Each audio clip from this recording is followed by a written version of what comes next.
আসসালামু আলাইকুম। লাইটটা দিন। আসসালামু আলাইকুম। আচ্ছা, তোমরা একটু কাইন্ডলি দেখবা যে সাউন্ডটা ক্লিয়ার আসছে কিনা। আমাকে একটু বলবা ভাইয়া সাউন্ডটা ক্লিয়ার আসছে কিনা। হ্যালো, ওয়ালাইকুম আসসালাম। একটু সাউন্ডটা ক্লিয়ার আসছে কিনা একটু আমাকে বলবে।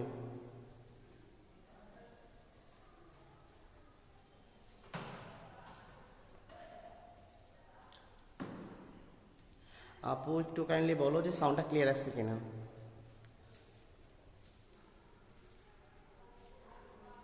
হ্যালো,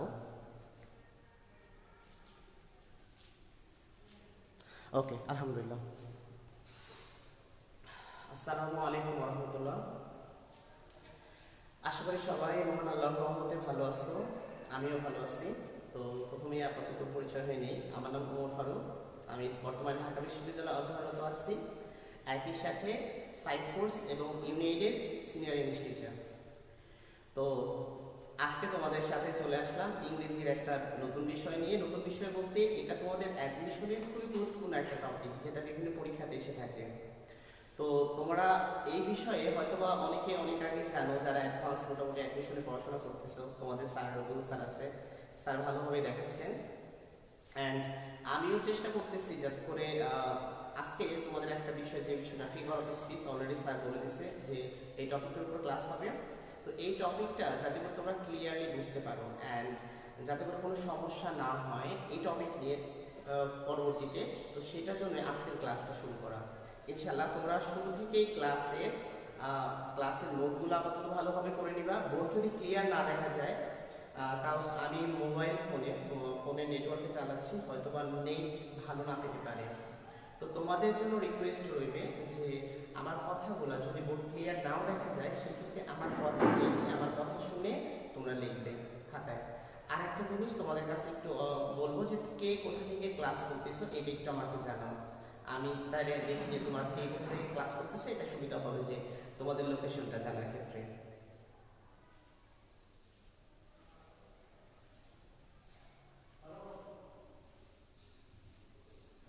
ওয়ালাইকুম আসসালাম। আচ্ছা, কে তোমরা কোথা থেকে ক্লাস করতেছো এটা একটু আমাকে জানাও যে। আচ্ছা, হ্যাঁ, তোমরা যারা যারা আসো ক্লাসে আসো একটু শেয়ার করে নিও, তোমাদের পরিচয়টা দিও, কে কোথা থেকে ক্লাস করতেছো এটাই করো। দেন আমরা ইনশাল্লাহ আজকে ক্লাসটা শুরু করবো। আচ্ছা, বোর্ড কি ক্লিয়ার আসছে কিনা একটু বলো তো দেখি, যে আমাদের বোর্ড ক্লিয়ার দেখা যাচ্ছে কিনা। বোর্ডটা কি ক্লিয়ার দেখা যাচ্ছে? ওকে, শাম্মি, থ্যাংক ইউ আপু। আর কে কোথা থেকে ক্লাস করতেছো তোমরা তোমাদের ক্লাসের বিষয়ে বলো, আর বোর্ডটা ক্লিয়ার দেখা যাচ্ছে কিনা। আর এটা হলেই হয়, আমরা ক্লাসটা শুরু করবো ইনশাল্লাহ।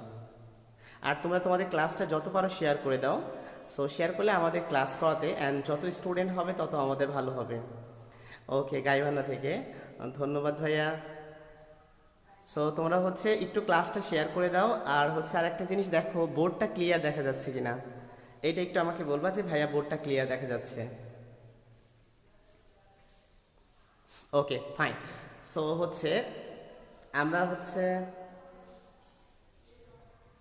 ক্লাসটা এখন শুরু করব। ওকে, ঠাকুরগাঁ থেকে, ওকে ধন্যবাদ।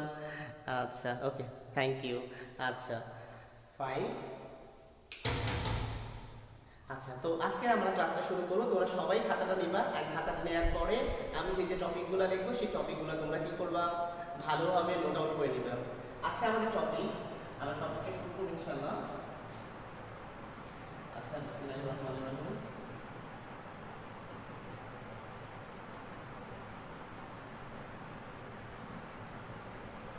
আচ্ছা, আজকের ক্লাসটা হচ্ছে মূলত তোমাদের আমার ফারুকস একাডেমি অ্যান্ড তোমাদের রবুল ভাইয়া, হিমালয়া, এই দুইটা তোমার হচ্ছে উদ্যোগে। মূলত তোমার ভাইয়া বেশি ই করছে। ওকে, সো আজকে আমাদের টপিকটা মূলত ফিগার অফ স্পিচ।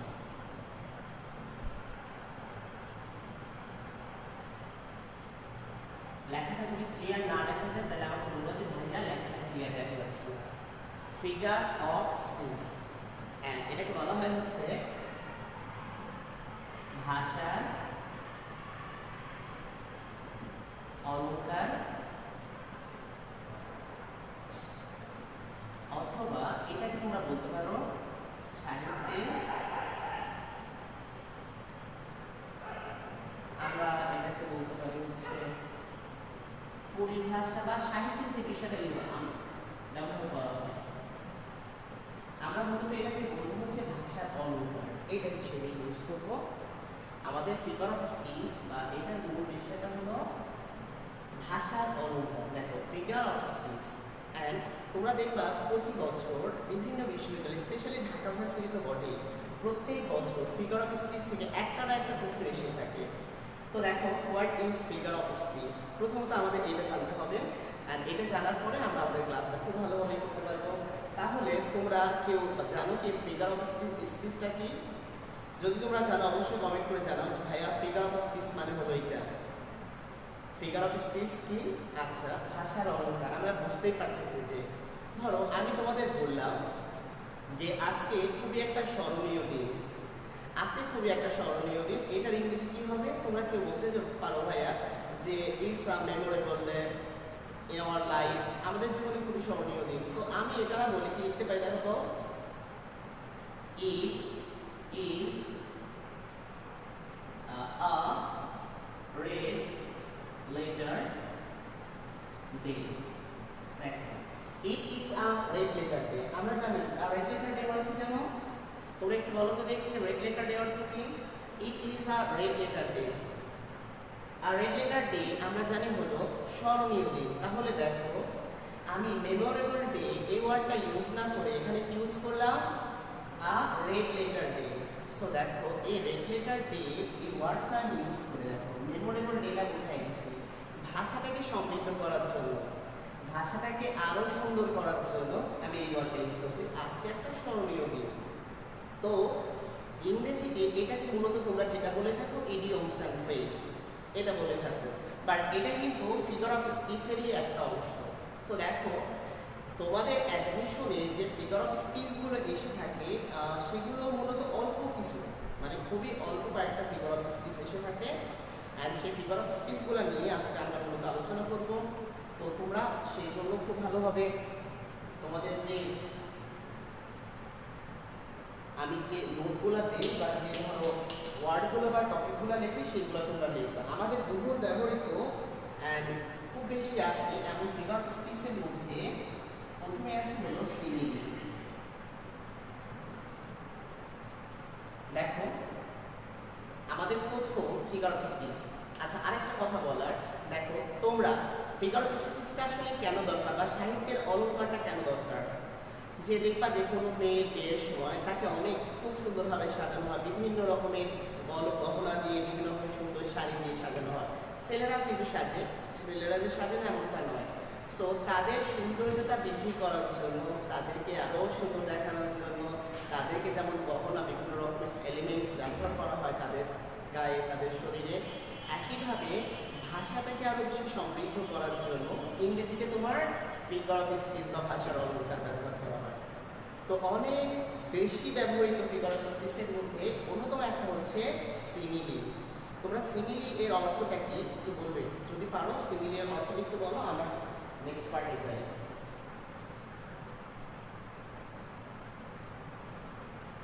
আচ্ছা সাউন্ড কোয়ালিটি ভালো হচ্ছে না। আচ্ছা তোমরা একটু দেখবা যে সিমিলি অর্থটা কি। আমি এখান থেকে তোমার প্রবলেম হতে পারে একটু। সিমিলি অর্থটা কি বলো তো?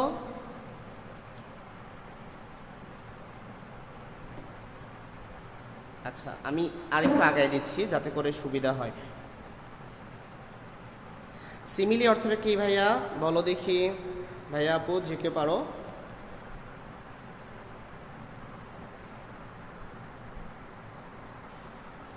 আচ্ছা আমি ফোন নেটওয়ার্কে তোমার কথা মানে ক্লাস নিচ্ছি, একটু সাউন্ডটা প্রবলেম হতে পারে, তোমরা একটু কষ্ট করে ক্লাসটা করো বা আমি যেটা লিখে দিচ্ছি সেটা দেখো। সিমিলি এটার অর্থ হচ্ছে উপমা। আচ্ছা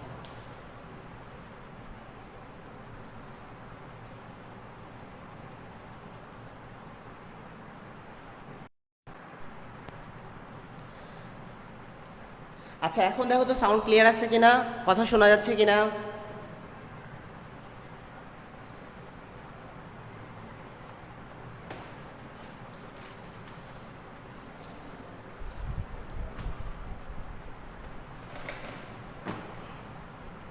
এখন কথা শোনা যাচ্ছে। দেখো উপমা, তো আমাদের এই যে সিমিলি বা উপমা, এটা আসলে এই জিনিসটা কি বলতে বোঝানো হয়। সিমিলি বা উপমাটা হচ্ছে যখন, দেখো একটু লিখে নেওয়া খাতায়, যখন দুটি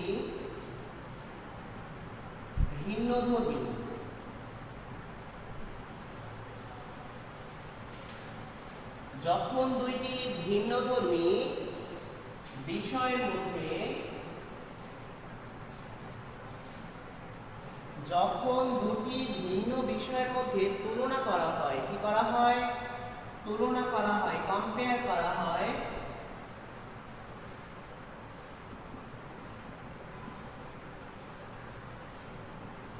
তাই হলো সিমিলি। এখানে কথা হচ্ছে একটা জিনিস, এখানে মনে রাখার মতো বিষয় যে এখানে অবশ্যই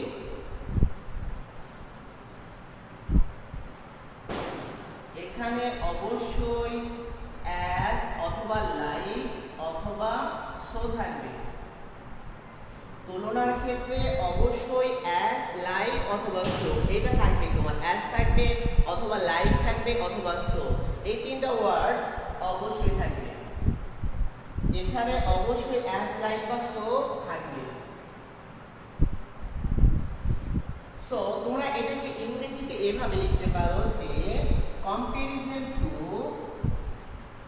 একটু দেখো, টু অ্যালাইক মানে হলো বিষয়গুলো হবে তোমার ভিন্নধর্মী, একই রকম বিষয় না কিন্তু ভিন্নধর্মী বিষয়ের মধ্যে কি হবে, কম্পারিজন টু অ্যালাইক থিং। তুলনাটা হবে, দেখো কম্পারিজন টু অ্যালাইক থিং, দুইটা বিষয়ের মধ্যে কম্পেয়ার হবে using words and it is done. এটা কিভাবে হবে, using word and it is done using word as, like, so। আচ্ছা, সো কি বললাম, সিমিলি বা তোমাদের যে আমার ফিগার অফ স্পিচে খুবই ইম্পর্টেন্ট এবং কমন একটা বিষয় হলো সিমিলি। তাহলে হোয়াট ইজ সিমিলি, যে যখন দুইটা ভিন্ন বিষয়ের মধ্যে কম্পেয়ার হয়, তুলনা হয়, এন্ড তুলনার ক্ষেত্রে অবশ্যই কি থাকে, অ্যাজ, লাইক এবং সো থাকে, সেটাকে বলা হয় সিমিলি। আর একটা জিনিস দেখো, আমরা ইংরেজিতে এটাকে এইভাবে বললাম যে কম্পারিজন টু অ্যালাইক থিং, দুটো ভিন্ন বিষয়ের কম্পেয়ার হয় and it is done, এটা করা হয় using word as, like and so। Okay, আচ্ছা তোমরা এখন কি সাউন্ড ক্লিয়ার শুনতে পাচ্ছ কিনা, আমাকে একটু বলো যে ভাইয়া এখন সাউন্ড শোনা যাচ্ছে কিনা। সাউন্ড যদি প্রবলেম হয় আমাকে বলো। তাহলে দেখো,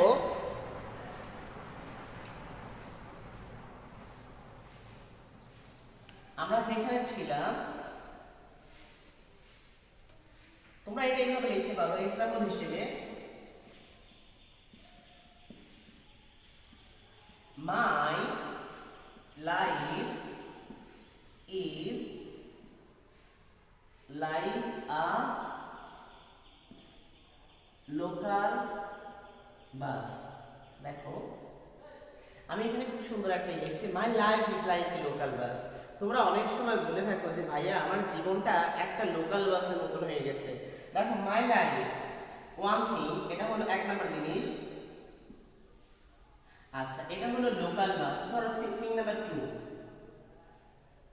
আদার থিং।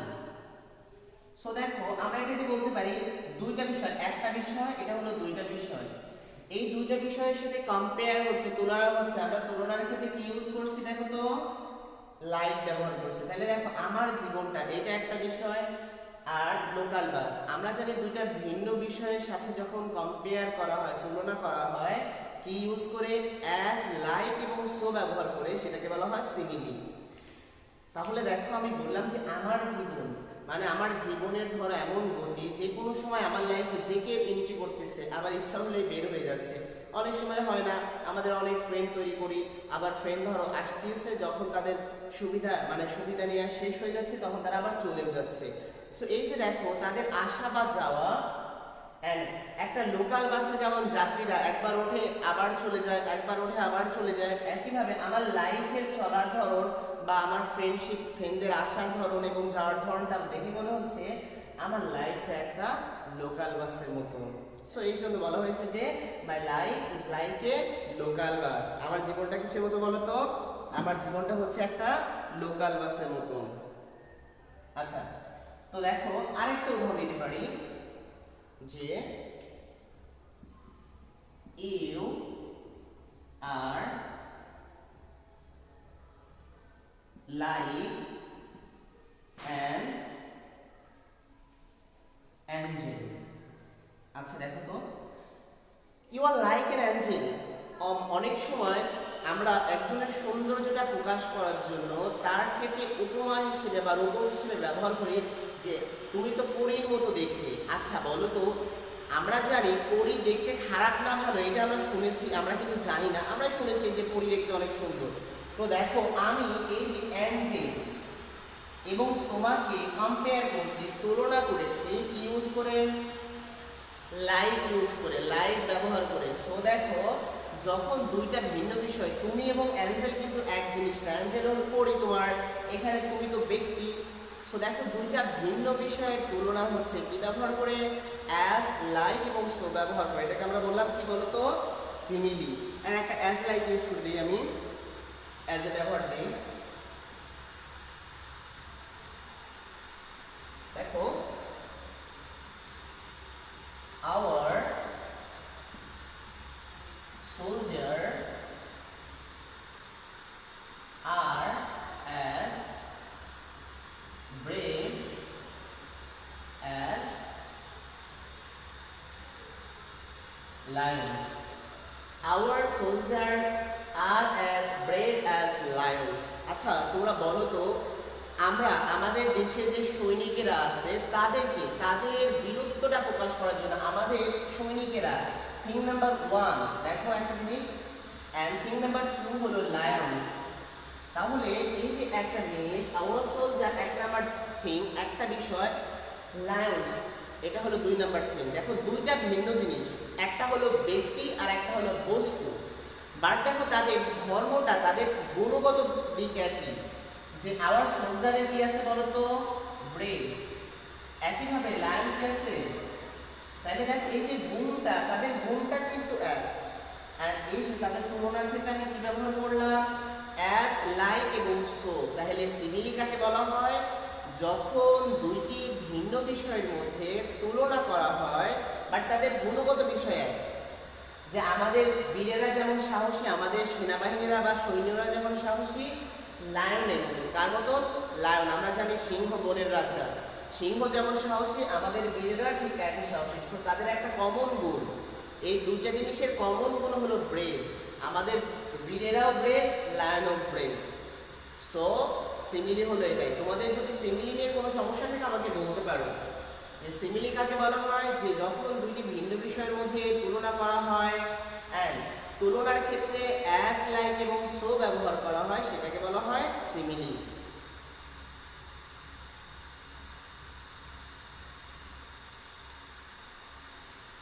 আচ্ছা, অ্যাজ, লাইক, সো এগুলাকে কি বলে? মিস করে ফেলেছি। আচ্ছা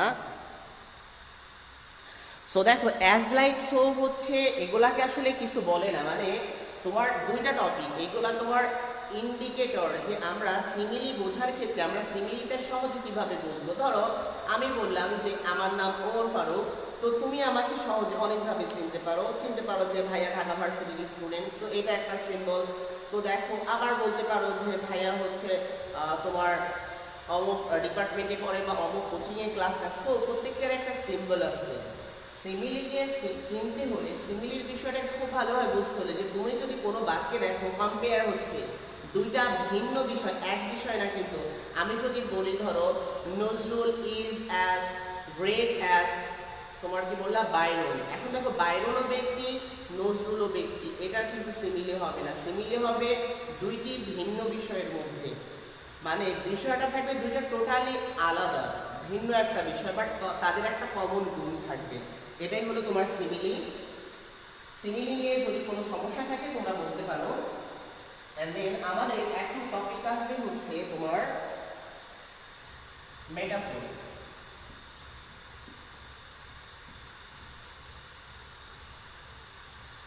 মেটাফোর এটাকে তোমরা বলতে পারো রূপক। Okay fine. সো দেখো সিমিলি পড়লাম যে কম্পারিজন টু অ্যালাইড থিং, এটাও একই হবে। মেটাফোরের বিষয়টা হবে কি বলতো, comparison two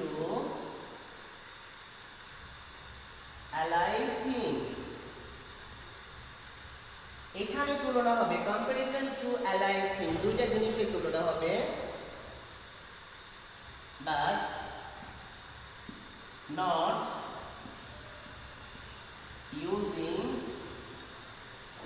as like so, but not using as like so তুলনাটা হবে। খুব মজার বিষয় দেখো যে আমরা সিমিলির ক্ষেত্রে as like এবং so, এই যে তোমার কনজাংশন আমরা বলতে পারি, এটা মূলত কনজাংশন হিসেবে বসে বাক্যে, as like এবং so ব্যবহার করি সিমিলিতে, বাট মেটাফোরে কম্পেয়ার হয়, দুইটা ভিন্ন বিষয়ের তুলনা হয়, কিন্তু এখানে অ্যাজ লাইক সো ব্যবহার করা হয় না।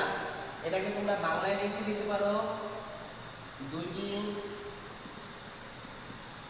ভিন্নধর্মী বিষয়ের সাথে বিষয়ের মধ্যে কি হয়, তুলনা হয়, কি দুইটি ভিন্ন বিষয়ের মধ্যে তুলনা হয়, কিন্তু অ্যাজ লাইক বা সো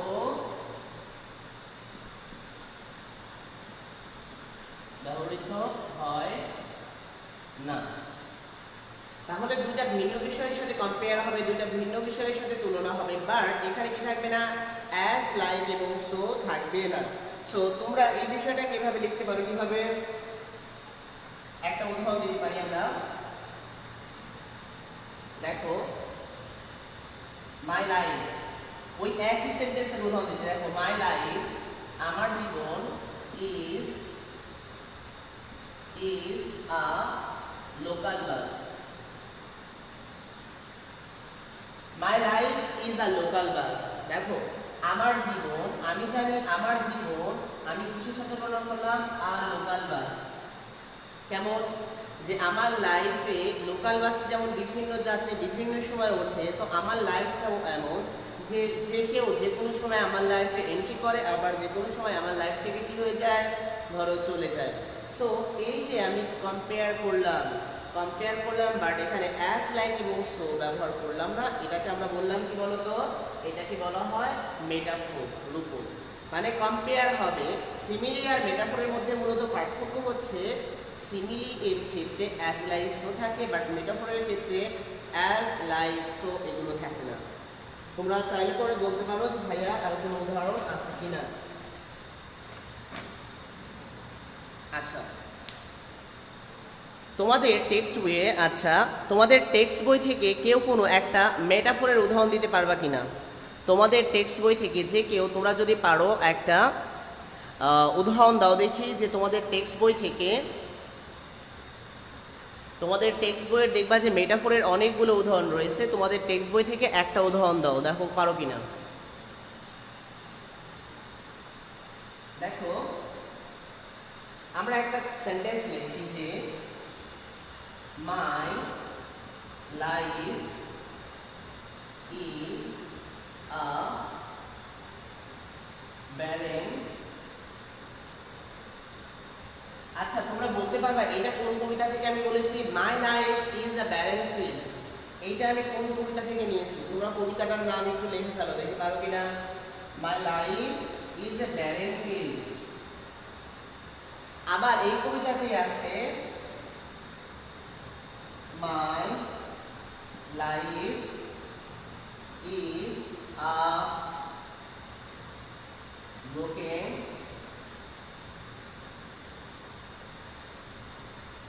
wine আচ্ছা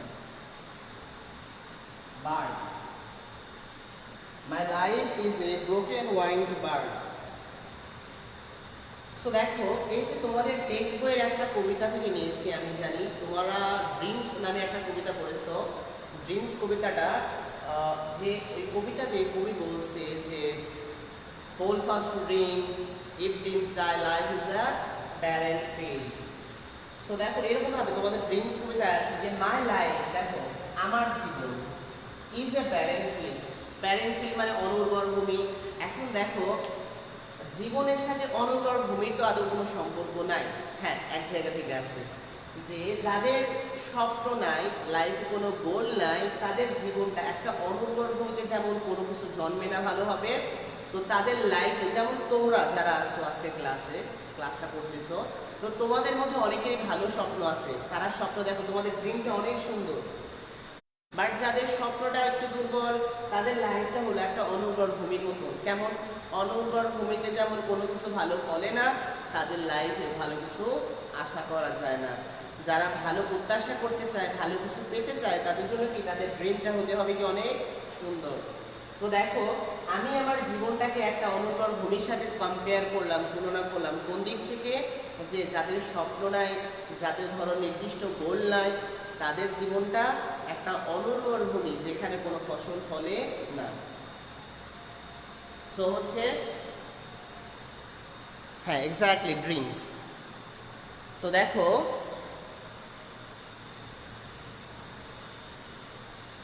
আমাদের মেটাফোরের বিষয়টা এটা গেল, তাহলে একটু খুব ভালোভাবে লক্ষ্য করো সিমিলিটা কি।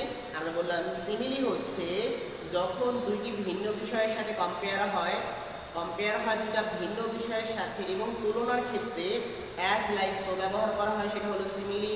আর মেটাফোর হচ্ছে যখন দুইটি বিষয়ের সাথে কম্পেয়ার করা হয় বাট সেখানে কি থাকে না, অ্যাজ লাইক সো থাকে না, সেটাকে বলা হয় মেটাফোর। সো সিমিলি এবং মেটাফোরের বিষয়টা এইটুকুই, এর বাইরে ইনশাআল্লাহ আশা করি যে তোমাদের কোনো কিছু লাগবে না সিমিলি এবং মেটাফোরের বিষয়ে। আমাদের পরবর্তীটা আসবে হলো পার্সনিফিকেশন।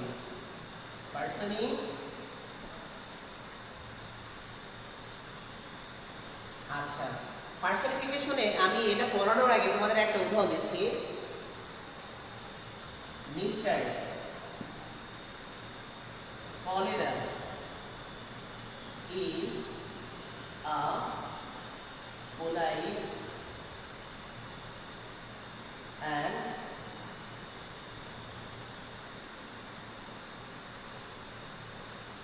ইলেকট্রন দেখো তো, mister cholera is a polite and gentleman. আচ্ছা বলো তো মিস্টার কলেরা কি ব্যক্তি? না, মিস্টার কলেরা ব্যক্তি না। সো মিস্টার কলেরা কি না? ব্যক্তি না। Mister cholera is a polite and gentleman. এক নাম্বার উদাহরণ, দুই নাম্বারটা দেখো।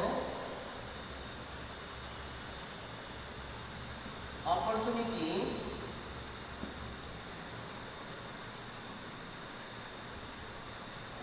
knocks at the door. Opportunity knocks at the door. আচ্ছা আমি এই দুইটা বাক্য দিয়ে বলতেছি যে পার্সনিফিকেশন আসলে কি। আচ্ছা দেখো মিস্টার কলেরা, আমরা জানি কলেরা একটা রোগের নাম, অপরচুনিটি হলো সুযোগ। এখন দেখো তো কলেরা কি কখনো ব্যক্তি হতে পারবে, পোলাইট বা জেন্টাল হতে পারবে না। আবার অপরচুনিটি সুযোগ। এখন তুমি বলো তো দেখি, আমরা বলি যে তোমার দরজায় বা তোমার ঘরে সুযোগ করানো আটকেছে, যে সুযোগ প্রত্যেকের ঘরে আছে না। এখন বিষয়টা হচ্ছে যে দেখো আমরা যখন হিউম্যান কোয়ালিটিসগুলোকে, মানুষের গুণগুলোকে যখন কোনো বস্তু, কোনো আইডিয়া বা কোনো কাজের মধ্যে দিই, এক কথায় বলতে যে অব্যক্তিকে ব্যক্তি হিসেবে মনে করাই হলো পার্সনিফিকেশন। পার্সনিফিকেশনটা কি? অব্যক্তিকে মানে ব্যক্তি ছাড়া অন্য কিছুর মধ্যে ব্যক্তির গুণকে দেয়া।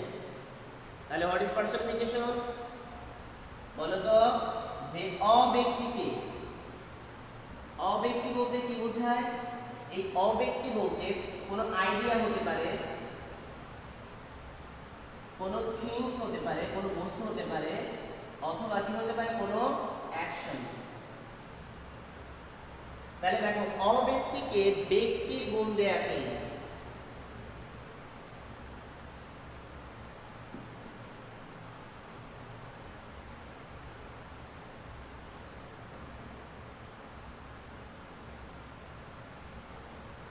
গুণ দেয়াই হলো এই যে পার্সনিফিকেশন। সো কি বলো তো পার্সনিফিকেশনটা কি? অব্যক্তিকে, আচ্ছা অব্যক্তিকে ব্যক্তির গুণ দেয়াই হচ্ছে পার্সনিফিকেশন। তাহলে পার্সনিফিকেশনটা কি দেখো তো, যে আমরা বললাম যে অব্যক্তি মানে ব্যক্তি ছাড়া অন্য কিছুকে, ধরো আমি যে কোনো কিছু বলতে পারি যে ধরো Mr pen is a gentleman. আমি বললাম ধরো মিস্টার পেন, আমি যে ধর এই যে পেন দিয়ে লিখতেছি এই পেনটা ইজ আ জেন্টলম্যান। এখন তুমি বলবা যে ভাইয়া এটা কি জেন্টলম্যান? না, এটা জেন্টলম্যান না, বাট আমি এই যে এই বস্তুর মধ্যে বস্তুকে আমি ব্যক্তির গুণ আরোপ করলাম যে এই বস্তুটা বা পেনটা হচ্ছে একটা জেন্টলম্যান। আমাদের বহুল প্রচলিত বিশ্ববিদ্যালয়ে আসা একটা প্রশ্ন ছিল যে মিস্টার নিউমোনিয়া, তোমরা জানো মিস্টার নিউমোনিয়া একটা রোগের নাম। তো প্রশ্নটা ছিল এরকম ভাবে, mister pneumonia is a polite and gentleman.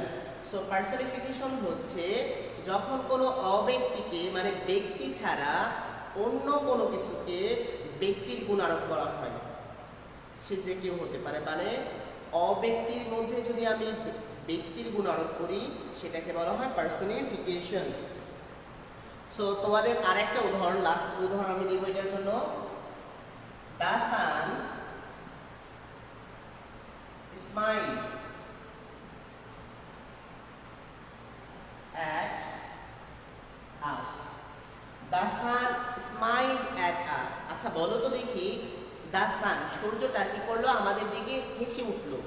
তোমাদের সেন্টেন্স আছে, তোমাদের যে এটা পড়ো, সূর্য তোমাদের দেখে হেসে উঠলো বা তোমাদের কি বল, the sun smiled at us।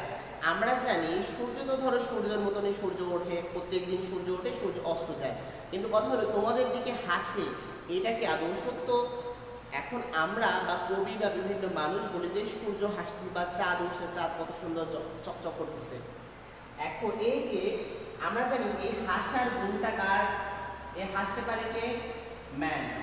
এই যে মানুষের গুণটা আমি সূর্যের মধ্যে দিয়ে দিচ্ছি, মানে হাসার যে কোয়ালিটিটা আমি বলছি যে সূর্য আমাদের দেখে হাসে বা হাসছে।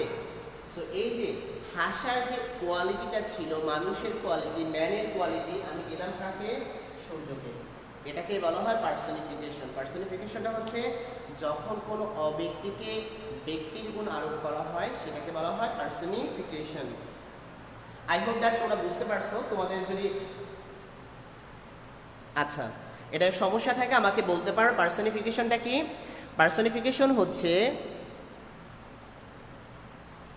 আচ্ছা সূর্য তো মানুষ, ও আচ্ছা হ্যাঁ, সূর্য যখন হ্যাঁ তুমি এটা ঠিক বলছো, যখন এটা সূর্য মানুষ হবে, মানুষ হলে তখন আর এটা পার্সনিফিকেশন থাকবে না, তখন এটা পার্সনিফিকেশন থাকবে না। সূর্য যদি মানুষের নাম হয় তখন এটা পার্সনিফিকেশন থাকবে না। সূর্য তখনই পার্সনিফিকেশন থাকবে, পার্সনিফিকেশন হবে যখন সেটা আমরা যে সূর্য হিসেবে জেনে থাকি যেটাকে, সেটা। ওকে, সো যদি তোমার পার্সনিফিকেশন হিসেবে তখনই বসবে যখন এটা অব্যক্তি হবে, আমরা যে সূর্যটাকে দেখি নক্ষত্র হিসেবে সেটা। তাছাড়া যদি সূর্য ব্যক্তি নাম হয়, খুব সুন্দর একটা প্রশ্ন, ব্যক্তি নাম হলে এটা পার্সনিফিকেশন হবে না। আচ্ছা তোমাদের আমি একটা সেন্টেন্স লিখতেছি, এই সেন্টেন্সটা বলবা কোন কবিতা থেকে নেওয়া হয়েছে।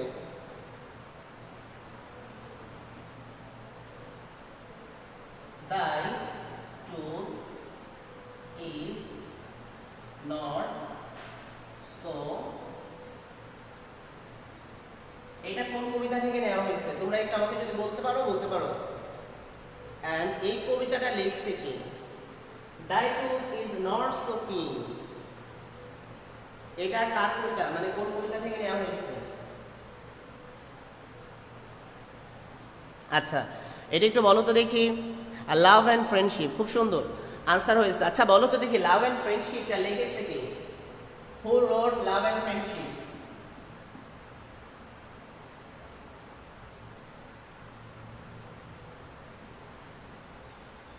এইটা লিখছে কে? লাভ অ্যান্ড ফ্রেন্ডশিপ এই কবিতাটা কে লিখেছেন? শেক্সপিয়ার। আচ্ছা ওকে ফাইন। তো তোমাদের একটা জিনিস আমি বলি, দেখো শেক্সপিয়ার বানানটা আসলে কি, এটা অনেক ক্ষেত্রে খুব মজার একটা বিষয়, তোমরা অনেকে হয়তো খুব ভালোভাবে জানো। উইলিয়াম শেক্সপিয়ার বানানটাকে খুব সহজে মনে রাখার জন্য আমি তোমাদের সংক্ষিপ্ত একটা টিপস দিচ্ছি। দেখো উইল আই অ্যাম, এটা হলো উইলিয়াম। উইলিয়াম শেক্সপিয়ার তুমি মনে রাখবা এইভাবে, শেখ, যদি তোমরা পারো তো পারো, না পারলে তো এইভাবে মনে রাখতে পারো, শেক্সপিয়ার। শেক্সপিয়ার শেখ মানে কি? SHAKESPEARE, Shakespeare. তোমাদের বিসিএস এর একটা কোশ্চেন বলতেছি, বিসিএস এর একটা কোশ্চেন আসছিল যে শেক্সপিয়ার, এই যে উইলিয়াম শেক্সপিয়ার কত সালে মারা যান? মারা যান কত সালে, ডাইট কত সালে, একটু বলো দেখি। 38তম। আচ্ছা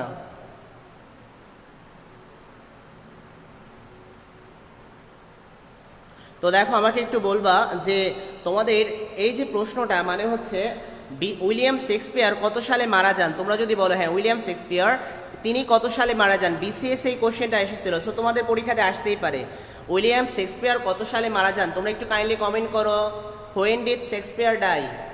শেক্সপিয়ার কত সালে মারা যান? উইলিয়াম শেক্সপিয়ার কত সালে মারা যান তোমরা একটু বলতে পারো, বিসিএস এর কোশ্চেন। এনিওয়ান? আচ্ছা বোর্ড ক্লিয়ার না? বোর্ড তোমার হচ্ছে নেটে একটু সমস্যা হতে পারে। উইলিয়াম শেক্সপিয়ার কত সালে মারা যান?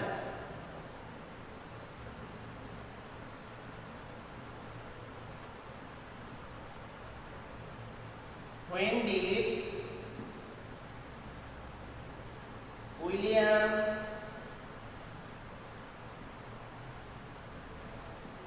Shakespeare, এটা বিসিএস এর কোশ্চেন 38তম বা 39তম বিসিএস এ আসছে। এন্ড দেন এটা একটু বলো, তারপর আমরা আমাদের টপিক চলে যাই। When did William Shakespeare die? Shakespeare কত সালে মারা যান? 1616। আচ্ছা লেখা বোঝা যাচ্ছে না, তোমরা কথা একটু শোনো। আমি তোমাদের আগেও বলছি আমি ক্লাসটা নিচ্ছি মূলত মোবাইল নেটওয়ার্কে। মোবাইল নেটওয়ার্কে আমার কাছে ডাবল ফোনও নেই, ডাবল ফোনটা থাকলে সুবিধা হতো। আমার কাছে একটা ফোন, আমার সেই জন্য বারবার একবার যেতে হচ্ছে একবার আসতে হচ্ছে। সো তোমরা কাইন্ডলি এই বিষয়টা একটু দেখবে। হ্যাঁ 1616, ধন্যবাদ। তোমরা 1610 হবে না আপু, 1616 আনসার হবে। যারা 1616 আনসার বলছো তাদের আনসারটা রাইট। অ্যান্ড তোমরা বিসিএস এর একটা কোশ্চেন পেরে গেছো। দেখো এই যে লাভ অ্যান্ড ফ্রেন্ডশিপ, এই মূলত এটা হচ্ছে একটা, লাভ অ্যান্ড ফ্রেন্ডশিপটা মূলত একটা গান, একটা সং। এই সং এটা নেওয়া হয়েছে হলো শেক্সপিয়ারের একটা নাটক অ্যাজ ইউ লাইক ইট থেকে, অ্যাজ ইউ লাইক ইট। এখন দেখো দাই ট্রুথ ইজ নট সো কিন, এটা কিসের উদাহরণ? এটা কিসের উদাহরণ বলো তো দেখি। দাই ট্রুথ ইজ নট সো কিন, এটা কিসের উদাহরণ? তোমাদের ধর টেক্সট বই থেকে একটা প্রশ্ন দিয়ে দিল যে দাই ট্রুথ ইজ নট সো কিন is an example of, answer বলবা যে সিমিলি, 2 নাম্বার হলো মেটাফোর, 3 নাম্বার হচ্ছে পার্সনিফিকেশন।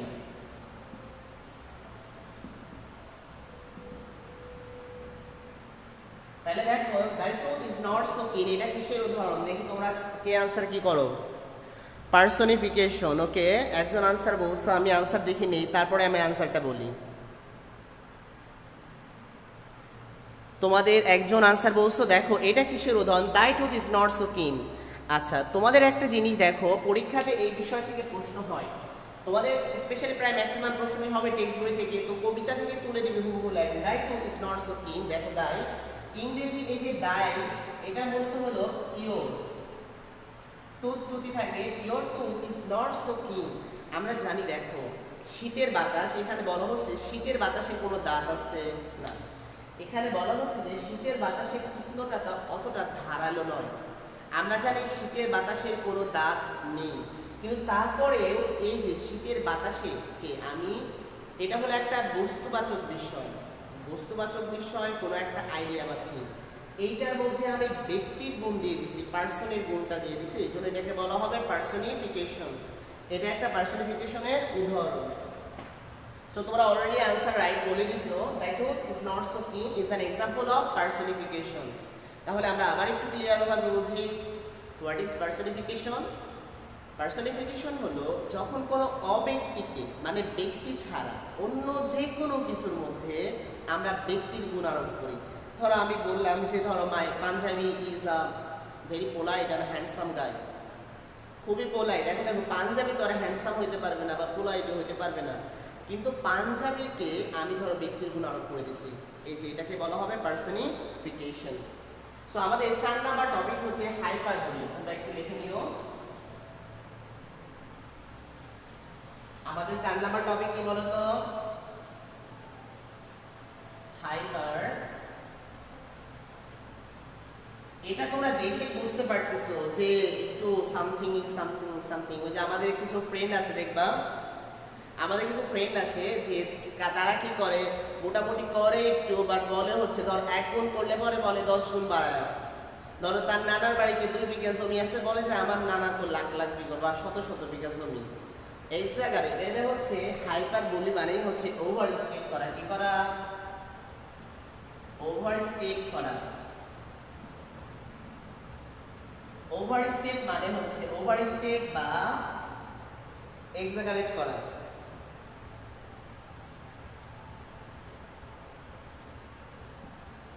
এটাকে আমরা এখানে বলতে পারি হলো অতিরঞ্জিত করা। কি করা?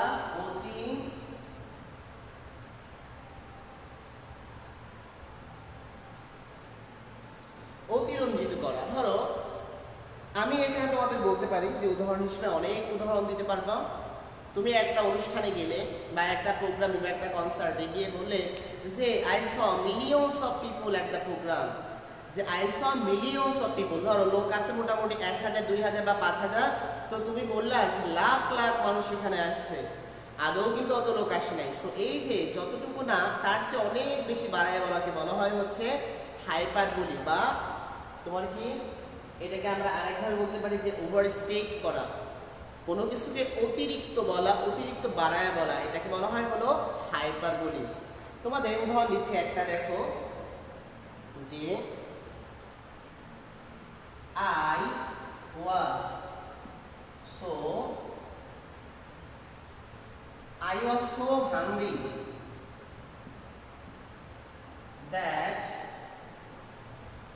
I was so hungry that I could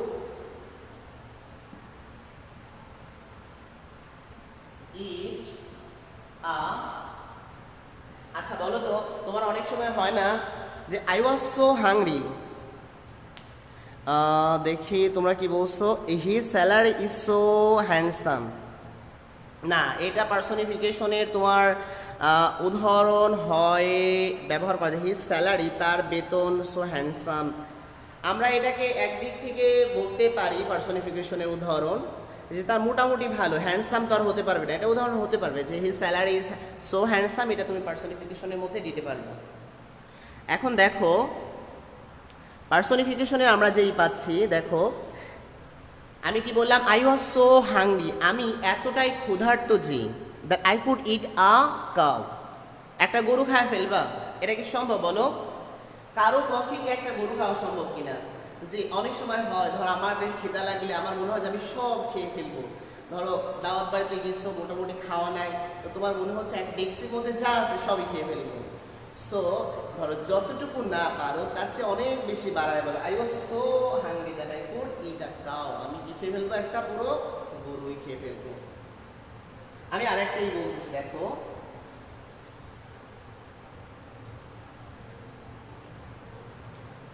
the river of blood is flooded in the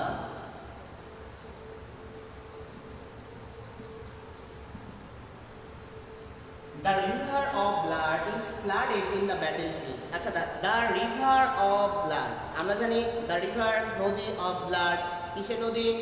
রক্তের নদী, is flooded, প্রবাহিত হয়ে গেছে, বয়ে গেছে in the battlefield.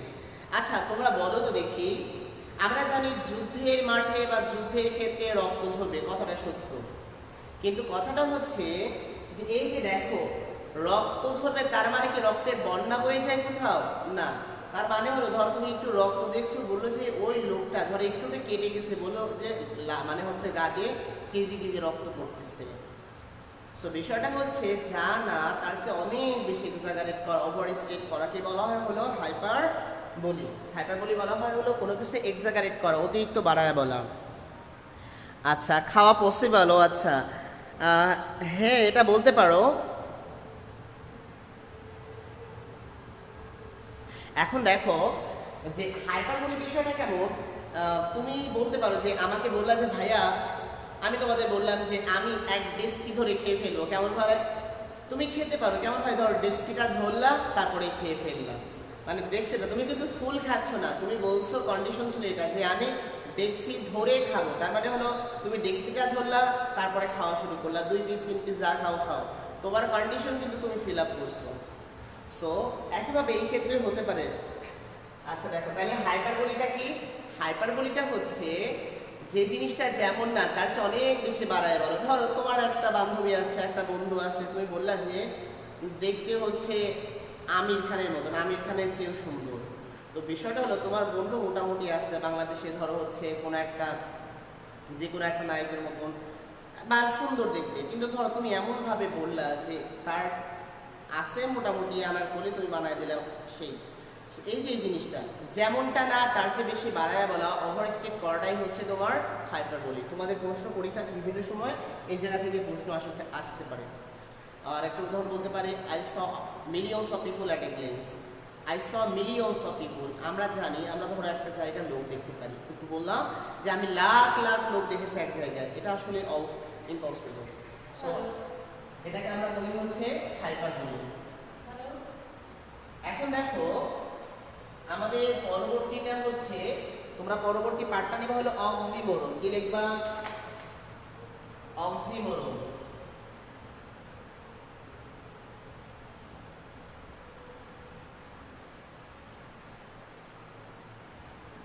So oxymoron কি তোমরা যদি কেউ পারো বলতে পারো অক্সিমোরন কি?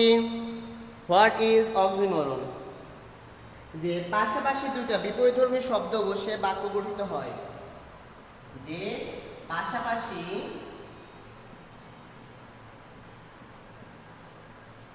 দুটি বিপরীতধর্মী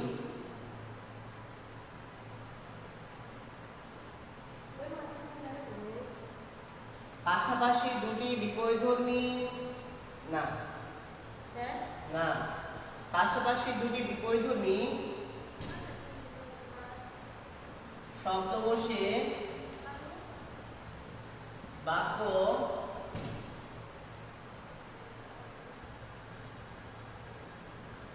তাই কি বলো?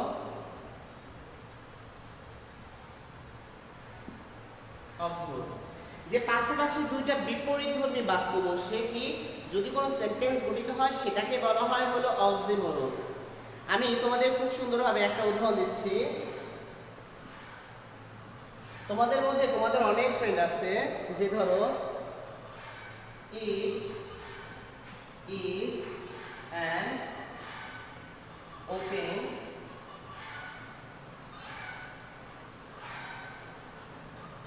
আচ্ছা এই বাক্যটাকে ব্যাখ্যা কি হবে বলো তো? It is an open secret. It is an open secret. দেখো তো বৈপরীত্য, এক্স্যাক্টলি বৈপরীত্য আমরা বলতে পারি। আচ্ছা এগুলো কি অ্যাডমিশনের জন্য পড়তে হবে? হ্যাঁ, তোমাদের এই টপিকগুলো পুরোটাই অ্যাডমিশনের জন্য। আর একটা জিনিস তোমাদের বলে রাখি,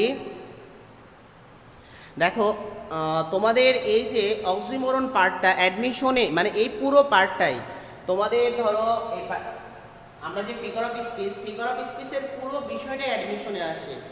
তাই তোমাদের প্রত্যেকটা বিষয় আর ক্লাসের শেষে মানে আজকের ক্লাসের শেষে খুব সুন্দর একটা ওয়ার্ড আছে যেটা তোমাদের একটা ওয়ার্ড জানলে পরে তোমরা পুরোটাই সব কিছু জেনে ফেলবা। So till wait until our class is finished. তোমাদের ওয়েট করতে হবে আমরা একটা ওয়ার্ড দেবো, যে একটা ওয়ার্ড শিখবা, একটা ওয়ার্ড শিখলে পরে সবগুলা আমরা যতগুলা শেখাচ্ছি সবগুলাই তোমরা পেরে যাবা। মানে আজকের ক্লাসে যা পড়ানো হচ্ছে ইনশাআল্লাহ সবগুলাই পারবা একটা ওয়ার্ডের মাধ্যমে, সেটা পাবা ক্লাসের শেষে। তাহলে দেখো অক্সিমোরন হচ্ছে বৈপরীত্য। It is an open secret. দেখো ইট ইজ অ্যান, আমরা জানি দেখো যে জিনিসটা ওপেন সে জিনিসটা কি হতে পারে না, সিক্রেট হতে পারে না। আর যে জিনিসটা সিক্রেট সেটা কি হতে পারে না, ওপেন সিক্রেট হতে পারে না। তাহলে বিষয়টা কেমন হলো বলো তো? ধরো আমি উদাহরণ দিচ্ছি, এটা খুব সুন্দরভাবে বোঝার জন্য। ওসি প্রদীপ একজন খারাপ টাইপের লোক, ওইটা চট্টগ্রামের লোক প্রায় সবাই জানতো। এই বিষয়টা ছিল কি, ওপেন। প্রদীপ সাহেব যে খারাপ অফিসার এটা সবাই জানতো, জিনিসটা ছিল কি, ওপেন ছিল। কিন্তু তার বিপক্ষে কোনো কিছু বলার মতো মানে কেউ বলতো না তার অপরাধগুলো। তার মানে হলো সে খারাপ সেটা ওপেন, বাট তার কথাগুলো সবাই কি রাখতো, সিক্রেট রাখতো। ওপেন সিক্রেট বিষয়টা হলো জিনিসটা আমি তোমাদের বললাম যে আজকের ক্লাসের পর একটা ধর টেস্ট নিব, তো টেস্টে যারা ভালো করবে আমি তাদেরকে গিফট দেব। কথা হচ্ছে দেখো আমি তোমাদের যে গিফট দেব বিষয়টা হলো ওপেন, ওপেনলি বলে দিচ্ছি, বাট কি গিফট দেব এই জিনিসটা কিন্তু সিক্রেট রেখে দিচ্ছি। তোমাদের যে গিফট দিব সেটা বললাম, এটা হলো ওপেনলি বলে দিচ্ছি যে তোমাদের ক্লাস শেষে আমি গিফট দিব, বাট কি গিফট দেব সেই জিনিসটা হলো সিক্রেট। আমি কি দিব সেটা আমি জানি, এই বিষয়টা হলো। সো অক্সিমোরন হচ্ছে যে দুইটা একদম বিপরীত। ওপেন হলে সেটা সিক্রেট হতে পারবে না, বাট বাক্যটা এভাবেই গঠিত হবে যে দুইটা বিপরীত শব্দ পাশাপাশি বসে যখন কোনো সেন্টেন্স গঠিত হয় সেটাকে বলা হয় তোমার কি, অক্সিমোরন। তোমাদের খুব ব্যবহৃত একটা উদাহরণ আছে, তোমাদের অনেক, আমি জানি তোমাদের অনেক ফ্রেন্ড আছো বা তোমরা অনেকেই আছো রেগুলারলি ইররেগুলার। যেমন দেখো আমি ধরলাম he is regularly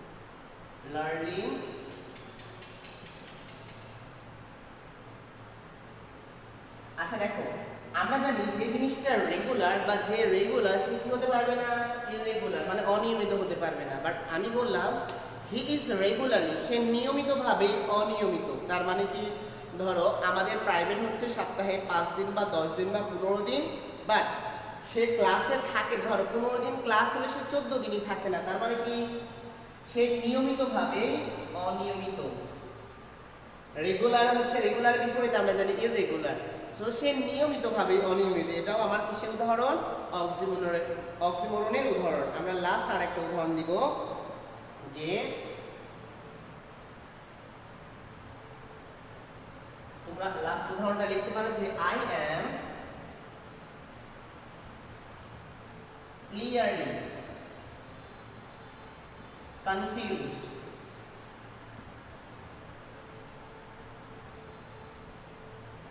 in this ধরো টপিক। তুমি কি বললা, I am clearly, আমি স্পষ্টভাবে কনফিউজড। দেখো স্পষ্ট, ক্লিয়ারলি মানে যে জিনিসটা ক্লিয়ার হয়ে গেছে ওইটা তো কনফিউজড হওয়ার কথা না, কিন্তু কথা হলো যে আমি স্পষ্টভাবে, আমি একদম স্বচ্ছ কথা, আমি খারাপ মানে ফ্র্যাঙ্কলি বলতেছি, একদম মন থেকে বলতেছি ভাইয়া আমি কনফিউজড। সো যে জিনিসটা ক্লিয়ার সেটা কনফিউশনের কোনো কারণ হয় না। বাট আমরা যখন বললাম যে আমি স্পষ্টভাবে এই টপিকটায় কনফিউজড আছি, দ্বিধাদ্বন্দ্বের মধ্যে আছি, আমি কম বুঝতেছি, সো এই যে পাশাপাশি বিপরীতধর্মী শব্দ বসিয়ে যখন কোনো সেন্টেন্স গঠিত হয় সেটাকে বলা হয় অক্সিমোরন। অক্সিমোরন কাকে বলা হয়, যে পাশাপাশি বিপরীতধর্মী শব্দ বসিয়ে যখন কোনো সেন্টেন্স গঠিত হয় সেটাকে বলা হয় অক্সিমোরন। ওকে, ও আচ্ছা, গিফটের বিষয়টা ভেবে দেখা যাবে। আর আমি গিফট দিই মোটামুটিভাবে, তোমাদের জন্য গিফটের ব্যবস্থা থাকে, ঠিক আছে। এক্সাম নিলে পরে আমি অনেক ক্ষেত্রে গিফট দিই, তোমরা হচ্ছে পাবা যদি ভালোভাবে ই করো। আর সবচেয়ে বড় কথা হলো আমরা চাই, ধরো তোমার রবিউল স্যার আছে, আমি বা আমাদের যারা ফ্রেন্ড সার্কেল আছে, আমাদের অনেক ফ্রেন্ড সার্কেল বিভিন্ন জায়গায় ক্লাস নেয়, আমাদের একটা চাওয়া যে আমাদের ছোট ভাই বোনগুলা তোমরা যারা আসো তারা সবাই আমাদের বিশ্ববিদ্যালয়ে আসো, আমাদের ঢাকা বিশ্ববিদ্যালয়ে আসো। সো তোমাদেরকে ধর আমাদের একটা পার্ট করে আমরা নিতে চাই, আমাদের এটা স্বপ্ন যে আমাদের মাধ্যমে কতগুলো ছোট ভাই বোনকে আমরা ঢাকা বিশ্ববিদ্যালয়ে আসার সুযোগ করে দিতে পারতেছি। আল্লাহ তাআলা যেন এই যে যারা ধরো ক্লাস করতেছে কষ্ট করে শুক্রবারের দিন, ধরো এখন একটু ঘুমানোর কথা বা একটু আড্ডা দেওয়ার কথা, এরপরেও এই যে কষ্টটা করতেছে, আল্লাহ তাআলা অবশ্যই কি করেন, যারা পরিশ্রমী, যারা ধরো অনেক বেশি পরিশ্রম করে, আল্লাহ তাআলা তো বলছে যে আমি আমার বান্দার ভাগ্য ততক্ষণ না পরিবর্তন করি, যতক্ষণ না তারা নিজেদের ভাগ্য পরিবর্তনে চেষ্টা করে। তার মানে আমি বা তুমি যখন চেষ্টা করবো, আল্লাহ তাআলা অবশ্যই আমাদের ভাগ্যের কি করতে পারেন, পরিবর্তন করতে পারেন। এটা তো ধরো আমাদের জানা কথা। সো আমরা এখন লিখবো হলো অ্যাপোস্ট্রফি। নেক্সট টপিক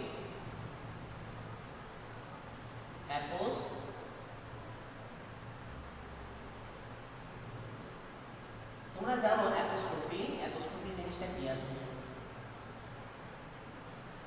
অ্যাপোস্ট্রফি দেখো, আচ্ছা ওয়েটিং ফর গিফট, ইনশাল্লাহ গিফট পাবা। এখন দেখো অ্যাপোস্ট্রফি জিনিসটা কি। অ্যাপোস্ট্রফি জিনিসটা বোঝার জন্য খুবই সহজ আছে, যে অ্যাপোস্ট্রফি যখন তোমার কোনো বলা হয় যে এটা কিসের উদাহরণ, অ্যাপোস্ট্রফি এর ক্ষেত্রে 100% সেটা কি থাকবে বলো তো, নোট অফ এক্সক্লামেশন থাকবে। মানে যদি কোথাও বলা হয় এটা কিসের উদাহরণ, অবশ্যই নোট অফ এক্সক্লামেটরি থাকবে, এটা একটা বিষয়। আরেকটা বিষয় হচ্ছে এখানে কোনো অ্যাবসেন্ট বা নন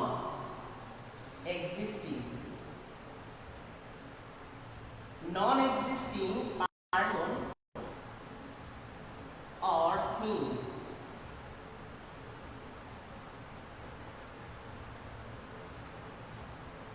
থিংকে, এই যে এই বিষয়টা, এটাকে কেমন ভাবে করা হয়, প্রেজেন্ট বা ক্যাপাবল অফ আন্ডারস্ট্যান্ডিং। আচ্ছা যাই হোক, capable of understanding.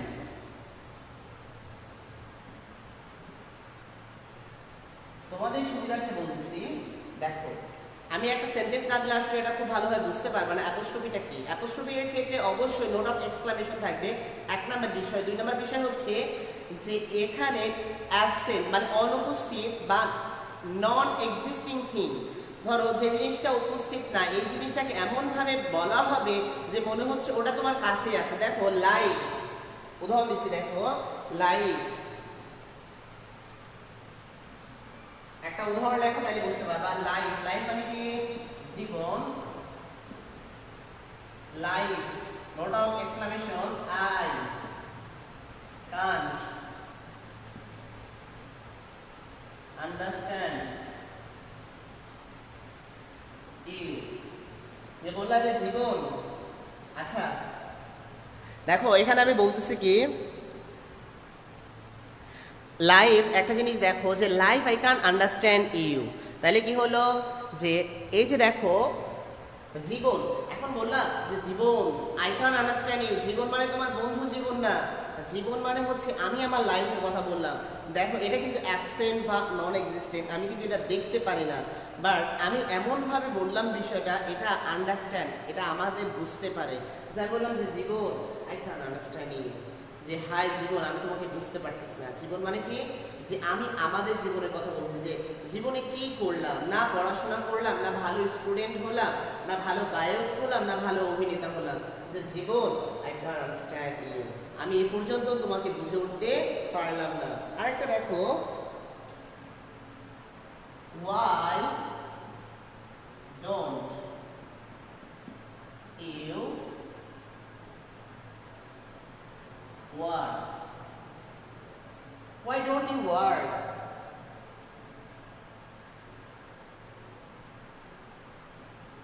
You stupid.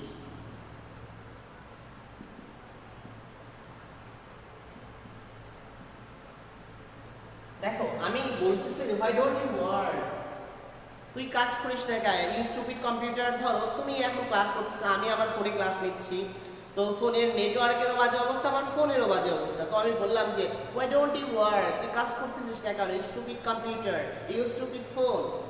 যে ফোন কি আমার কথা শুনতে পারবে বলো তো, ফোন কিন্তু একটা বস্তুবাচক বিষয়, so it can not understand me, সেটা কিন্তু আমাকে বুঝতে পারবে না। বা আমি যদি ফোনকে বলি যে ফোন তুই কথা শুনিস না কেন, একটু ঠিক হয়ে যায়, সো ফোনের কিন্তু এই অ্যাবিলিটি বা ক্যাপাবিলিটি নাই, কিন্তু তারপর আমি এমনভাবে বলতেছি যে ইউ ডোন্ট ওয়ার্ক, তুমি কাজ করো না, হোয়াই ডোন্ট ইউ ওয়ার্ক, তুমি কেন কাজ করো না, ইউ স্টুপিড কম্পিউটার, বেয়াদব কম্পিউটার।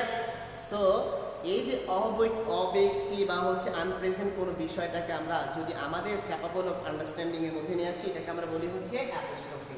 অ্যাপোস্ট্রফি চেনার সবচেয়ে সহজ উপায় হচ্ছে সেন্টেন্সে অবশ্যই নোট অফ এক্সক্লামেটরি থাকবে, মানে নোট অফ এক্সক্লামেশন থাকবে, তাহলে তুমি বুঝতে পারো যে এটা অ্যাপোস্ট্রফি এর উদাহরণ।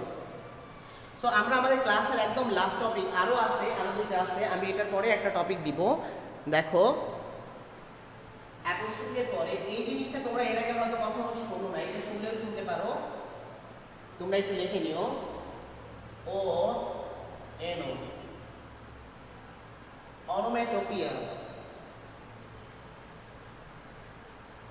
P O P I, onomatopoeia. Onomatopoeia জিনিসটা আসলে কি?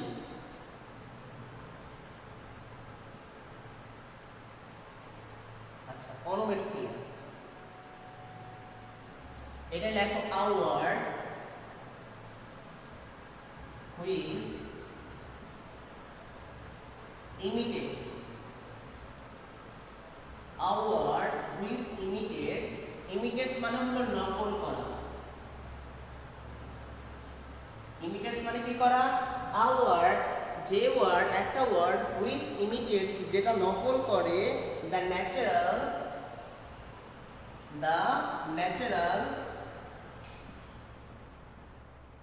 sound of a thing। দেখো a word যে ওয়ার্ড which imitates নকল করে, ধরো শব্দটা একটা পাখি যেমন ভাবে ডাকে, যদি আমাদের সেন্টেন্সের মধ্যে পাখির ডাকটাকেই তুলে ধরা হয়, হুবহু নকল করা হয়, এটাই হচ্ছে অনোমেটোপিয়া। এটাকে আমরা বলতে পারি ইট ইজ আ ওয়ার্ড, এটাকে আরেকভাবে বলতে পারি it is a word which is the, which is the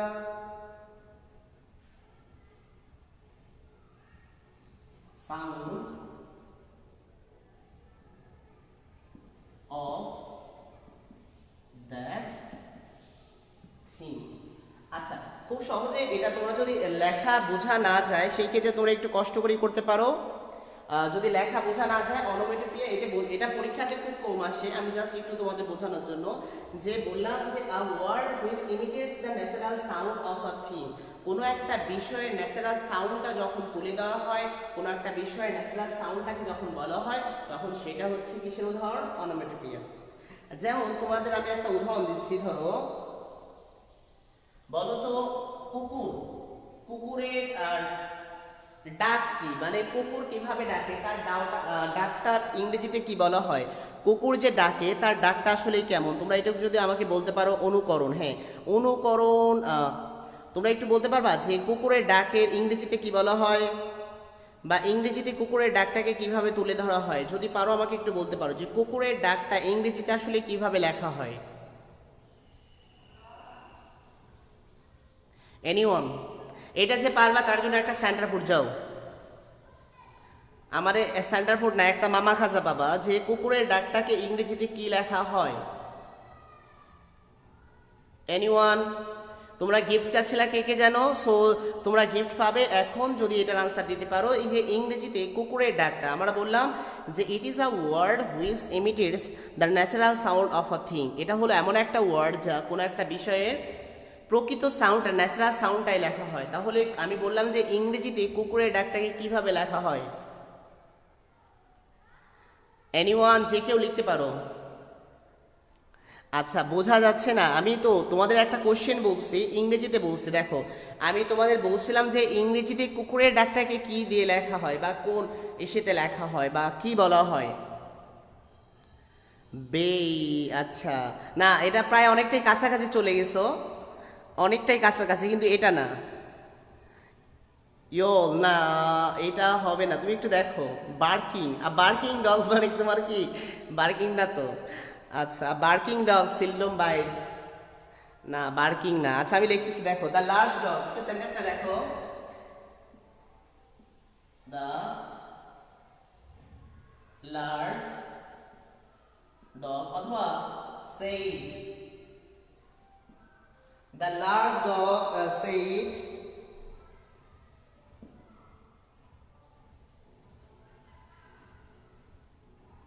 bow.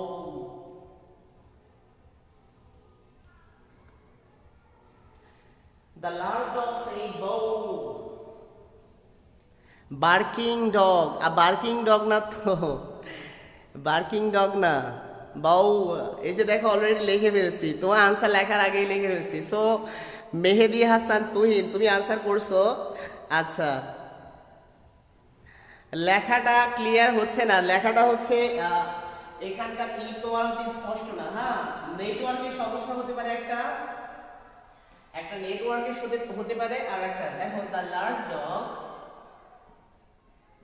the large dog said কি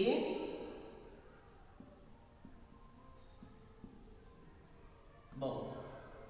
The large dog said bow. আচ্ছা, ওকে, আচ্ছা আচ্ছা, মামা খাজা। ওকে, হ্যাঁ, তবুও ভালো, সুন্দর।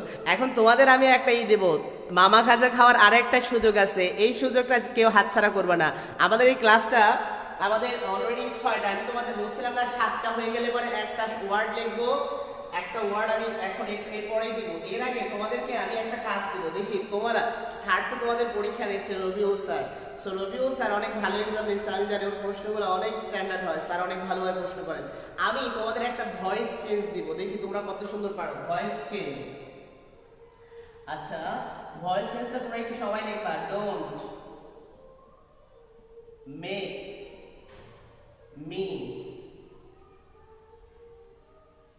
লাভ, এটাকে প্যাসিভ ভয়েস করবা। ডোন্ট মেক মি লাভ, এটার প্যাসিভ ভয়েস যে পারবা তার জন্য রয়েছে একটা করে centre food. Don't make me লাভ, এটা যারা যারা পারবা সবাইকে আমি সেন্টার ফুড দিব একটা করে। যাও, সেন্টার ফুড নাম মামা খাজাই পাবা। আচ্ছা, আমি বলতেছি একটু ভালোভাবে লেখো, don't make me love, don't make me লাভ।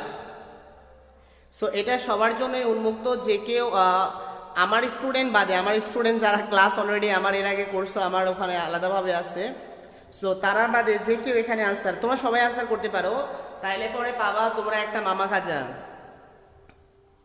আচ্ছা, জাস্ট ওয়াও ইওর বউ। আচ্ছা, ওকে, দেখো ডোন্ট মেক মি লাভ, এটার প্যাসিভ ভয়েস আমি দিছি, তোমরা একটু করো, চেষ্টা করো দেখি। ডোন্ট মেক মি লাভ, এটার প্যাসিভ ভয়েস কি হবে? সো তোমাদের জন্য রয়েছে মামা খাজা, আর 10 টাকা পেয়ে যাবা, তোমাদের অ্যাকাউন্টে পেয়ে যাবা। ওকে, লেখা বোঝা যাচ্ছে না, আমি তো বলে দিচ্ছি ভাইয়া, ডোন্ট মেক মি লাভ, তোমরা একটু লেখো যে ডোন্ট মেক মি লাভ, এই ওয়ার্ডটার প্যাসিভ ভয়েসটা কি হবে। আমি আবারও বলে দিচ্ছি, দেখো এটা দেখো, don't make me, don't make me লাভ, এটার প্যাসিভ ভয়েস কি হবে? Don't make me love, don't make me লাভ এর প্যাসিভ ভয়েসটা তোমাদের জন্য এটা গিফট। সো যারা যারা রাইট অ্যান্সার করবা তারা তারা আমার তরফ থেকে গিফট পেয়ে যাবে। এনিওয়ান, তোমরা ট্রাই করো, দেখো ইনশাল্লাহ। প্রথম 5 জনের আনসার নেওয়া হবে, প্রথম 5 জন তোমরা আনসার করতে পারবা। আর হচ্ছে এখন তোমরা আনসারটা করো, দেখি একটু চেষ্টা করো, অ্যান্ড দেন আমরা আমাদের ক্লাসটা ইনশাল্লাহ, যেটা বলতে চাচ্ছিলাম যে একটা ওয়ার্ডের মাধ্যমে শিখতে পারবা তোমরা সবগুলাই, সো সেটা আমরা দিয়ে দিব। আচ্ছা, লেট নট বি মেড, আচ্ছা হয়নি ভাইয়া, চেষ্টা করো আবার, রিট্রাই, পুনরায় চেষ্টা করো।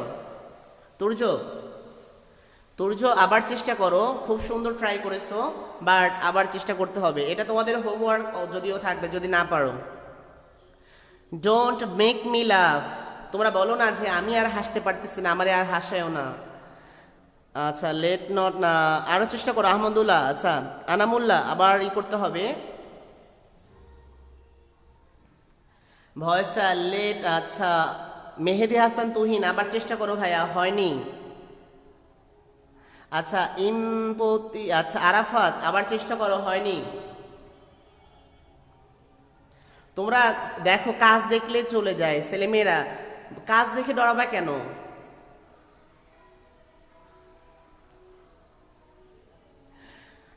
ট্রাই করো, ট্রাই করলে আমাদের কিন্তু ক্লাসের শেষেই চমক রয়েছে, ক্লাসের শেষে। সামিউল, আমি এ পর্যন্ত রাইট আনসার পাইনি, রাইট আনসার পেলেই দিয়ে দেব। নীরব, আবার ট্রাই করো। না, রাইট আনসার এখনো পাইনি। ঐশী আপু, আবার করো, ট্রাই করো।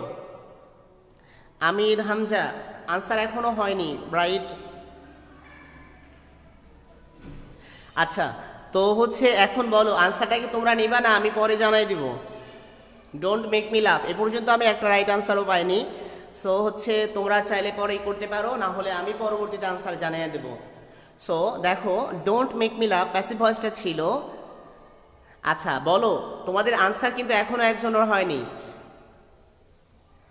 তোমরা সবাই অনেক ভালো প্যাসিভ ভয়েস পারো, আমি জানি, আমার চেয়ে অনেক ভালো পারো, কিন্তু তোমাদের এই যে আমি যে প্যাসিভ ভয়েসটা দিছি এটা একটু ডিফারেন্ট টাইপের। সো ওই জন্যই আপাতত কারো এ পর্যন্ত হয়তো হয়নি। এই জন্য তোমাদের আমি অলরেডি গিফট দিছি, যে কজন পারবা সবার জন্য গিফট থাকবে। ডোন্ট মেক মি লাভ।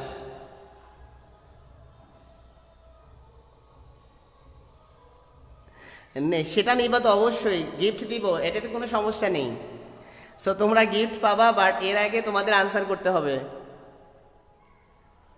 আচ্ছা, লেট নট হবে না এটা, নীরব, আবার ট্রাই করতে হবে।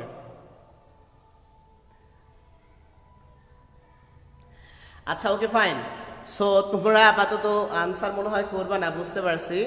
সবাই হাল ছেড়ে দেও না, শোনো। Okay fine.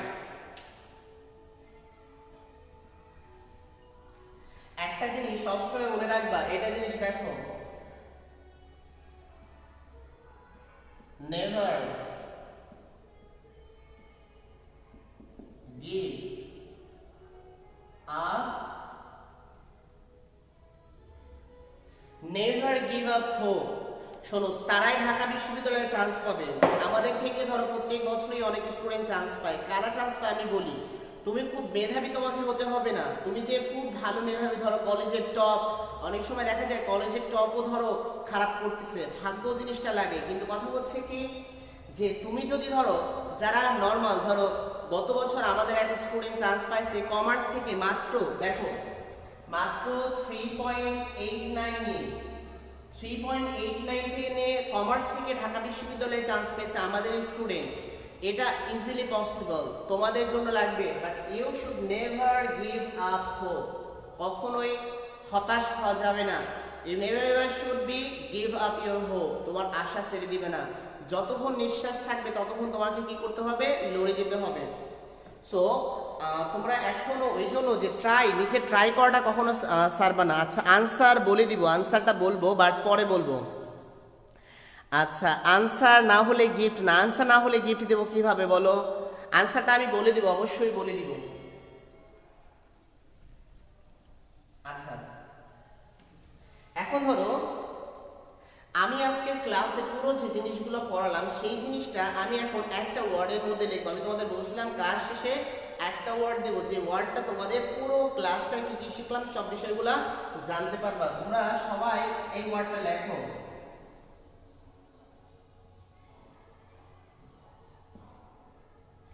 SHA,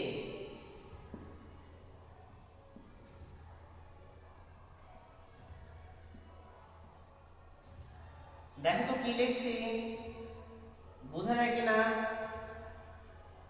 কি লিখছি দেখো তো। আচ্ছা আমি ছোট করে লিখে দিচ্ছি, তাহলে বুঝতে পারবে না।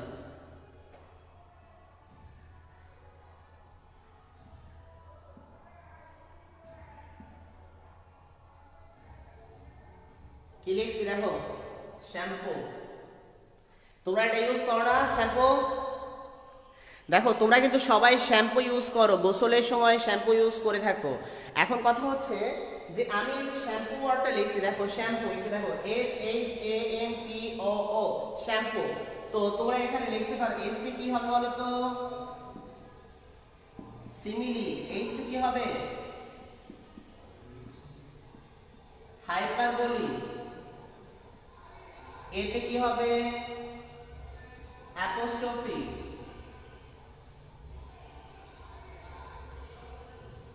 আচ্ছা, এখন দেখো এম তে কি হবে?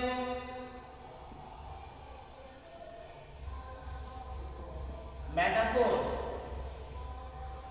পি তে কি হবে? পার্সনিফিকেশন।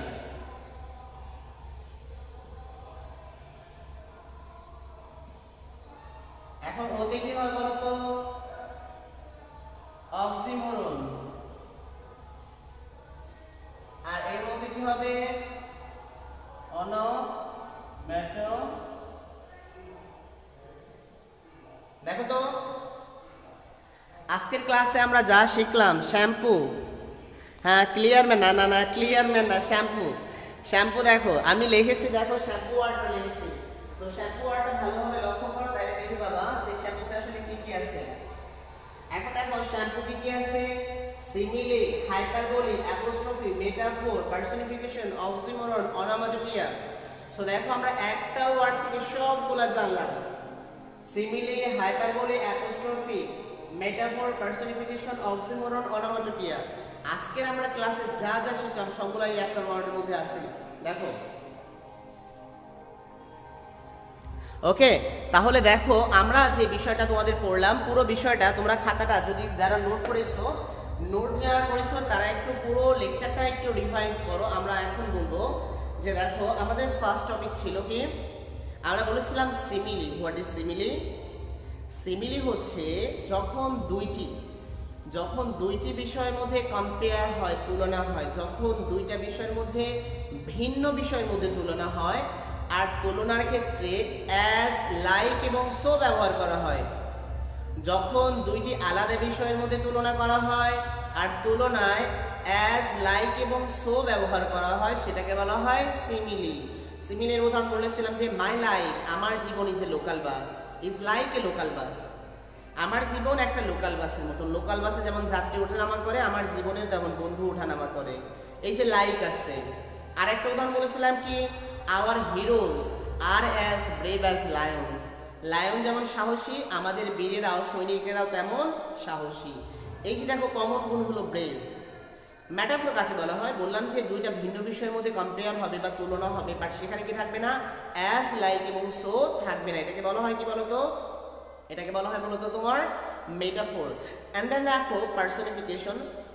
মেটাফোরের উদাহরণ হিসেবে আমরা বলছিলাম যে my life is a local bus, এখানে লাইক নাই। Our heroes are are lions, আমাদের বীরেরা, আমাদের সৈনিকেরা তোমার কিসের ন্যায়? সিংহের ন্যায়। এখানে ধরো অ্যাজ, লাইক, সো থাকবে না।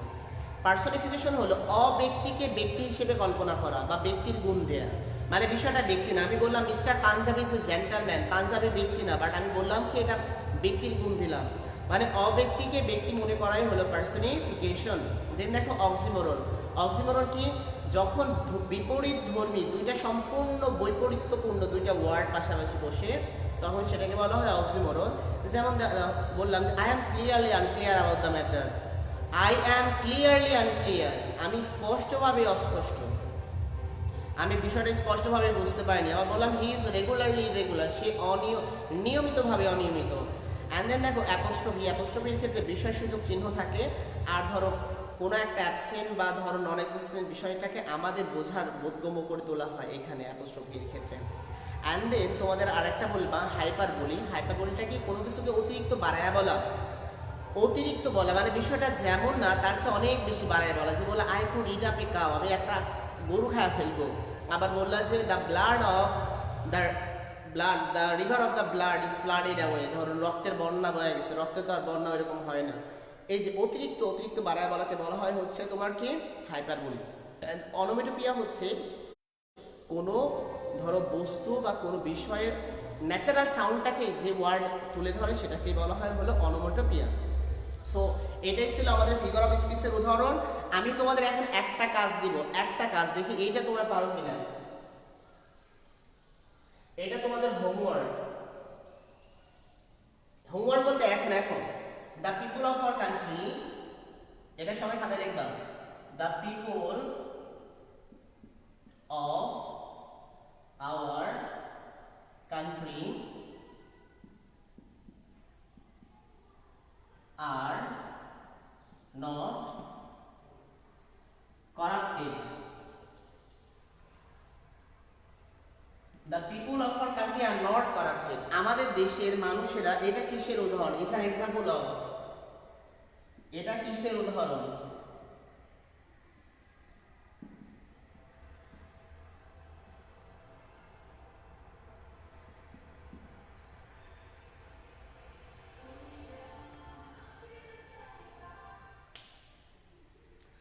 এটা কিসের উদাহরণ বলো তো দেখি?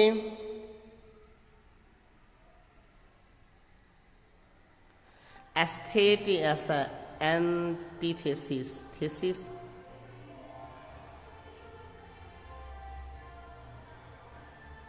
আচ্ছা, ক্লাসে স্টুডেন্ট সবাই চলে গেল, কারণ আমি তোমাদের একটা হোমওয়ার্ক দিলাম, তোমরা হোমওয়ার্ক না করে চলে যাচ্ছ। দেখো, the people of our country are not corrupted, আমাদের দেশের লোকেরা কিনা তোমার দুর্নীতিগ্রস্ত না, এটা কিসের উদাহরণ? তোমরা একটু যদি বলতে পারো দেখি। মেটাফোরের উদাহরণ। আচ্ছা, একজন বলছো মেটাফোরের উদাহরণ, আর কেউ বলো দেখি। The people of our country are not corrupted, আচ্ছা মেটাফোর। আমি আনসার নিব, সবার আনসার নিব, দেন আমি আনসার বলবো। The people of our country are not corrupted, এটা যদি তোমরা পারো, তোমাদের রবিউল স্যারের পক্ষ থেকে, রবিউল স্যার তোমাদের খাওয়াবে, যাও। যে যে অ্যান্সার রাইট করবা তাদেরকে রবিউল স্যার তোমাদের মামা খাজা খাওয়াবে। আচ্ছা, পরবর্তী ক্লাস সেটা পরে ডিপেন্ড করবে। আচ্ছা দেখো, the people of our country are not corrupted, আমাদের দেশের লোকেরা কিনা কারাপ্টেড না, দুর্নীতিগ্রস্ত না। বিষয়টা হলো এমন, এই কথা যদি বলো তাহলে কি কেউ বিশ্বাস যাবে? যে আমি বললাম আমাদের দেশের লোকেরা কিনা দেশের মানুষ হচ্ছে দুর্নীতিগ্রস্ত না। সো দেখো, এটা কিসের উদাহরণ? The people of our country are not corrupted. এখন তোমরা বলবে এটা কিসের উদাহরণ? ম্যাক্সিমাম আনসার হচ্ছে মেটাফোর। সো আমি আনসারটা একটু রাইট আনসার নিব, তোমরা একটু আনসারগুলো বলো। সবাই শোনো, never give up hope, you should always remember that, you should never ever give up hope, কখনো আশা হারানো যাবে না। ভুল যাবে রাইট হবে, ভুল যাবে রাইট হবে, কোনো ব্যাপার না, ভুল হবে। আচ্ছা, হাইপার বলি, আচ্ছা ওকে, চেষ্টা করো আনসার ভুল যাক, I don't have problem. And তুমি ভুল থেকে শিখবা, তোমরা তো স্টুডেন্ট, ভুল থেকে শিখবা। The people of our country are not corrupted, metaphor, hyperbole. Okay, তোমাদের আনসারটা, আমি এই টপিকটা আসলে পড়াই নাই এখনো, ওই জন্যই তোমার আনসারটা পারতেছ না। আচ্ছা, তোমরা আইরনি এর নাম শুনছো? আইরনি,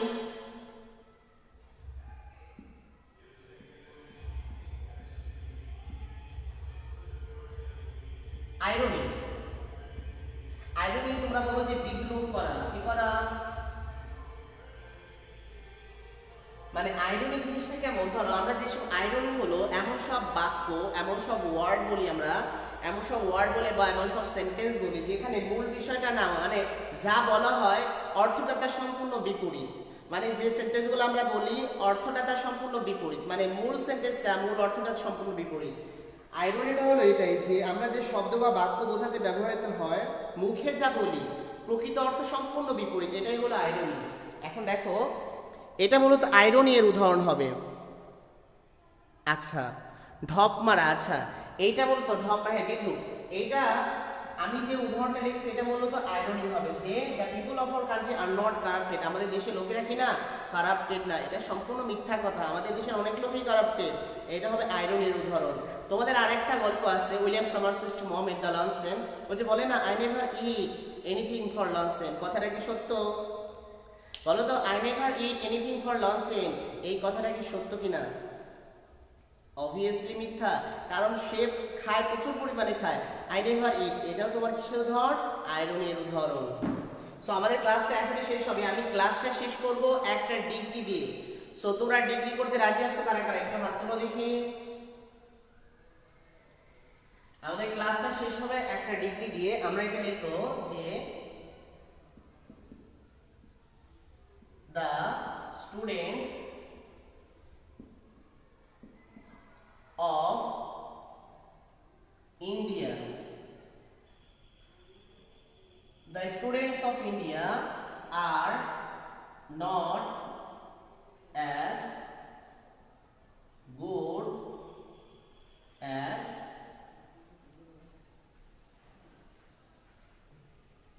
দেখো কি লিখলাম, the students of India are not as good as Bangladesh. এইটা তোমরা কি করবা, কম্পারেটিভ ডিগ্রি করবা। আমাদের এটা যদি করো আজকের মতন আমাদের ক্লাস শেষ হবে। দেখি তোমরা কয়জন রাইট অ্যানসার করো।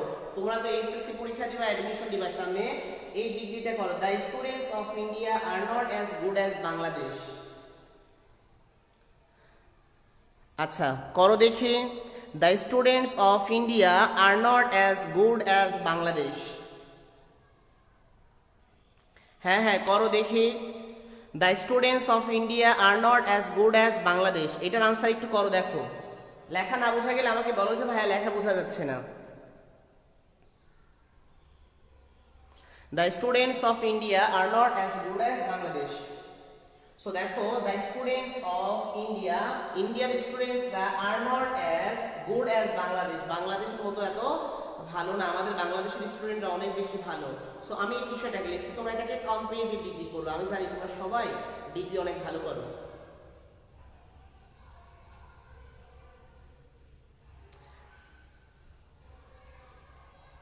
করো দেখি আনসার। দেখো আনসার করা সবাই চলে যাচ্ছে, দেখছো আনসার করতে যাচ্ছে না ছেলেমেয়েরা। The students of India are not as good as Bangladesh. আচ্ছা আমি এক দুইজনের আনসার পেলে এটা শেষ করে দিব। তোমরা যে কোনো একজন আনসার করো, এক দুইজন আনসার করো, আনসারটা শেষ করো, অ্যান্ড দেন আমি আমার ক্লাসটাও শেষ করবো ইনশাল্লাহ। অনেক টাইম হয়ে গেছে, প্রায় 1.5 ঘন্টা।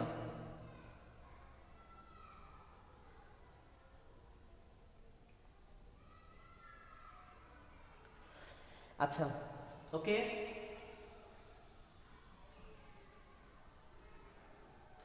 এটা তোমাদের হোমওয়ার্ক থাকলো, কি বলো? আচ্ছা সো সবাই সুস্থ থাকবা, ভালো থাকবা। আর আমি লাস্ট কিছু কথা বলবো, একটু মনোযোগ দিয়ে শুনবা। তোমাদের এইচএসসি বিষয়ে এখনো কোনো ডিসিশন হয়নি, খুব মনোযোগ দিয়ে শুনবা।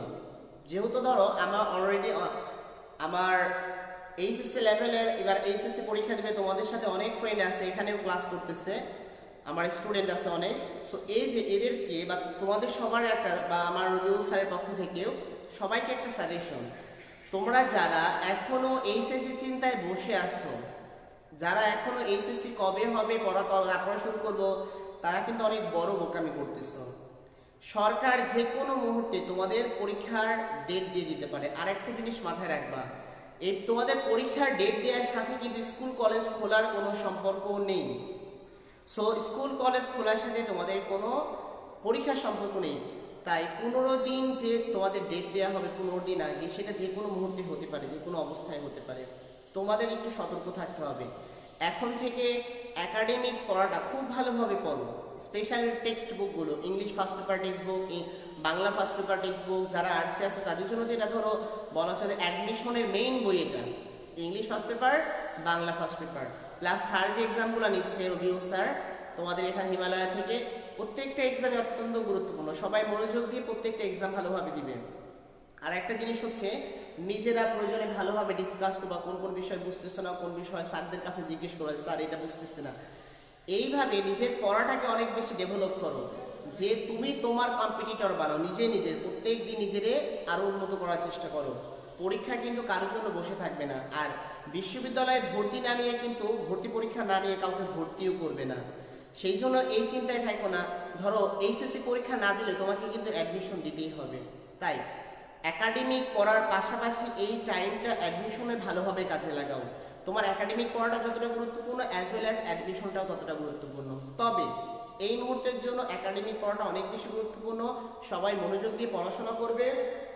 আর তোমাদের যে প্রবলেমগুলো রয়েছে এই প্রবলেমগুলো, আচ্ছা the students of Bangladesh are not, আচ্ছা দেন তোমরা অনেকে আনসার করছো, ম্যাক্সিমামের আনসার হয়েছে। আনসারটা একটু আমি বলে দিচ্ছি, দেখো কোশ্চেনটা দেখো, দা আনসারটা একটু ভুল হয়েছে তোমাদের। Students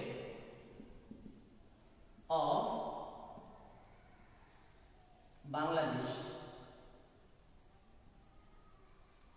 are better than those of India. কি হবে? The students of Bangladesh are better than those of India. এখানে কেন দোজ অফ হলো, একটা জিনিস দেখো, আমরা জানি তুলনা হয়, যেমন he is better than I, Dhaka is better than, Dhaka is large, ধরো বিগার দেন রাজশাহী। দেখো তুলনা হয় ব্যক্তির সাথে ব্যক্তির, বস্তুর সাথে বস্তুর, জায়গার সাথে জায়গার, কিন্তু এখানে কম্পেয়ার হচ্ছে কার, দ্য স্টুডেন্টস অফ বাংলাদেশ, বাংলাদেশের স্টুডেন্ট, মেইন ওয়ার্ড হলো স্টুডেন্ট, আর এখানে মেইন ওয়ার্ডটা কি বলতো, ইন্ডিয়া। কোশ্চেনে ছিল মেইন ওয়ার্ড হলো ইন্ডিয়ার স্টুডেন্ট আর বাংলাদেশ। এই যে ধরো পরোক্ষ একটা বিষয়, ইললজিক্যাল বিষয়টাকে লজিক্যাল করার জন্য দেন এর পরে দ্যাট অফ বসে বা দোজ অফ বসে। আমরা যদি কোনো সময় হয়, তোমাদের পরবর্তীতে কোনো ক্লাস নেওয়ার সুযোগ আর সময় হয়, ইনশাল্লাহ আমরা এই বিষয়টা নিয়ে আলোচনা করব। ডিগ্রি এর এটা একটা ব্যতিক্রম নিয়ম, যেটা অ্যাডমিশনে এসে থাকে বিভিন্ন সময়ে। ডিগ্রি থেকে যদি ধরো এক্সেপশন কোনো রুলস আসে, এই নিয়মটা তোমাদের অত্যন্ত গুরুত্বপূর্ণ একটা রুলস। তাহলে যেটা বলতেছিলাম, যে ধরো তোমার জন্য কিন্তু তোমার যে কম্পিটিটর আছে, তোমাদের কম্পিটিশন কিন্তু শুধুমাত্র ধরো একটা স্কুল কেন্দ্রিক হবে না, একটা কলেজ কেন্দ্রিক হবে না, একটা জেলা কেন্দ্রিক হবে না, তোমাদের কম্পিটিশন হবে পুরো বাংলাদেশের সাথে। ধরো আমাদের ঢাকা বিশ্ববিদ্যালয়ে পরীক্ষা দেয় আর্টস থেকে প্রায় 40,000 স্টুডেন্ট, কমার্স থেকে প্রায় 40,000, আর সায়েন্স থেকে প্রায় 80,000। তো দেখো এখান থেকে 40,000 নেবে না, নেবে মাত্র 2 থেকে 2,500 স্টুডেন্ট। তাহলে তোমাকে হতে হবে 40,000-এ 2,500। তাহলে তুমি কিভাবে 40,000-এ 2.5 হবে? এখন থেকে যেটা করতে হবে, যে প্ল্যানিং মাফিক একটা প্ল্যান করো, প্রত্যেকটা দিন একটা প্ল্যান করো, যে আমি এই প্ল্যানিং মাফিক আগাবো, আমি আজকে এতটুকু কাজ করব, কালকে এতটুকু কাজ করব। অ্যান্ড পড়াটা, একাডেমিক পড়াটা যেভাবে ধরে রাখতে হবে, অ্যাজ ওয়েল অ্যাজ অ্যাডমিশনের পড়াটা ধরে রাখতে হবে। এটা কখনোই ভাবা যাবে না যে ধরো আমার প্রিপারেশন তো আলহামদুলিল্লাহ, আমি তো সবার চেয়ে ভালো পারি, নেভার এভার। তুমি ধরো বড় পরিসরে অনেকের মাঝে কখনো এক্সাম দিয়ে ওইভাবে হয়তো দেখোনি। হ্যাঁ, এক্সাম দিতে পারো 100 জন 500 জন, কিন্তু ধরো 1000 10,000, যখন পরীক্ষার্থী 40,000 থাকবে, এমনিতেই একটা হাইপার অনেক প্রেশার কাজ করে। সো এই জিনিসটা মাথায় রাখবা। আমি আশা রাখি, ইনশাল্লাহ দোয়া করি তোমরা সবাই ভালো করো। আর আমাদের একটা স্বপ্ন, যে আমাদের থেকে অনেক ছোট ভাই বোন যাতে আমাদের বিশ্ববিদ্যালয়, ঢাকা বিশ্ববিদ্যালয়ে আসে। এটা ধরো আমরা নিয়ে সবাই মিলে আমরা একটা আমাদের স্বপ্নের ঢাকা বিশ্ববিদ্যালয় করে তুলব। সো আমাদের ড্রিম টু ডি ইউ, যে আমাদের ঢাকার স্বপ্নটা, ঢাকা বিশ্ববিদ্যালয়ের স্বপ্নটা আমরা পূরণ করব। ওই জন্য কখনো যাতে কোনো প্রবলেম হলে পরে যে নিজের মধ্যে প্রবলেমটা রাখবে না, বড় ভাই আছে, টিচার আছে, নিজের যখনই কোনো প্রবলেম হবে স্যারদের জানাবা, স্যাররা যদি তখন না পারে আবার পরক্ষণে তোমাদের জানাই দেবে। সো এই বিষয়টা খুবই কেয়ারফুল থাকবা। আমি আশা রাখি ইনশাল্লাহ তোমাদের থেকে, এবং অনেক স্টুডেন্ট এবার ঢাকা বিশ্ববিদ্যালয়ে আসবে, অ্যান্ড তারাই আসবে যারা এই সময়টা, এই যে অলস সময়টা, এই যে মোটামুটি লকডাউনের সময়টা ভালোভাবে কাজে লাগাচ্ছে, অ্যান্ড এইচএসসি রেজাল্টটা ভালো করতেছে। সো তোমাদের জন্য অনেক শুভকামনা রইল, আমার জন্য দোয়া করো যাতে আল্লাহ তাআলা আমার নেক হায়াত দারাজ করে। তোমরা নিজেরা আরেকটা জিনিস, নামাজ কালাম ঠিকভাবে পড়বা।